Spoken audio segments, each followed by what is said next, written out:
Cristian Romero, আর্জেন্টিনার অবৈধ দেয়াল, যে দেয়ালে আটকে যায় প্রতিপক্ষের আক্রমণের ঝড়। মাঠে রোমেরোর উপস্থিতি মানেই চাপমুক্তভাবে খেলা দেখার নিশ্চয়তা।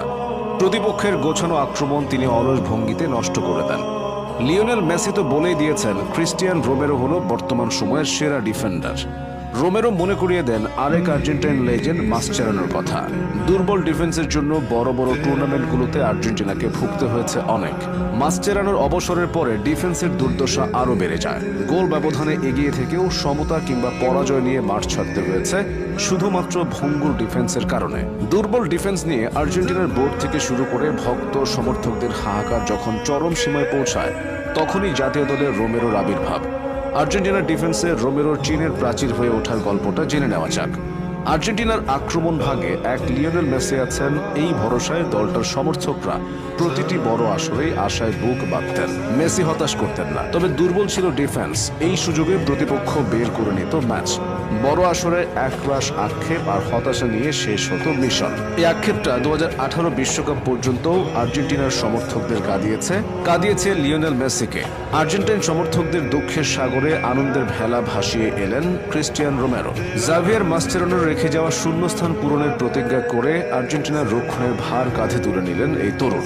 2018 বিশ্বকাপে রাশিয়া থেকে শোচনীয় পরাজয় নিয়ে ফেরার পর আর্জেন্টিনার দল যখন টালমাটাল, ঠিক তখনই লিওনেল স্কালোনি নিয়ে এলেন রোমেরোকে। দেখতে সাধাসিধে, বাকি 10 জন ডিফেন্ডারের মতো ডাকাবুকো মনোভাব নেই আগ্রাসনের ছোঁয়া, কিন্তু মাঠে নেমেই যেন হয়ে ওঠেন অন্যরকম, ভিন্ন দুনিয়ার ফুটবলার। আকাশী সাদাদের ডিফেন্সে রোমেরো যেন অদম্য, অসামান্য, দূরদমনীয়। সব মিলিয়ে তার বেস্ট মুড প্রতিপক্ষের গোল করার অন্যতম কারণ। রোমেরোর উঠে আসা আর্জেন্টিনার যুব দল দিয়ে অনূর্ধ্ব 20 দলের হয়ে 2017 সালে অভিষেক। এরপর দক্ষিণ কোরিয়াতে যুব বিশ্বকাপের মঞ্চের ডাক পেয়েও মূল দলের সুযোগ হয়নি, কিন্তু তাকে চোখের আড়াল করেননি যুব দলের তখনকার কোচ স্কালোনি। এরপর অনূর্ধ্ব 23 দলের ডাক পেয়ে সেখান থেকে সরাসরি চলে আসেন জাতীয় দলের রাডারে। 2021 সালের 3রা জুন বিশ্বকাপ বাছাইয়ের ম্যাচে চিলির বিপক্ষে মেসিদের সঙ্গে অভিষেক হয় রোমেরোর। অভিষেকেই মাসচেরানোর পজিশন সেন্ট্রাল ডিফেন্ডারের ভূমিকায় তাকে নামিয়ে দেন স্কালোনি। কোচকে হতাশ করেননি। অভিষেকের বছরে 10টি ম্যাচ খেলে ডিফেন্সে নির্ভরতার পরিচয় দেন তিনি। এরপর কোপা আমেরিকার মঞ্চে আর্জেন্টিনার ডিফেন্সের মূল ভূমিকায় ছিলেন 17 নম্বর জার্সিধারী এই তরুণ। আসরের শেষ দিকে চোট নিয়ে খেলে গেছেন।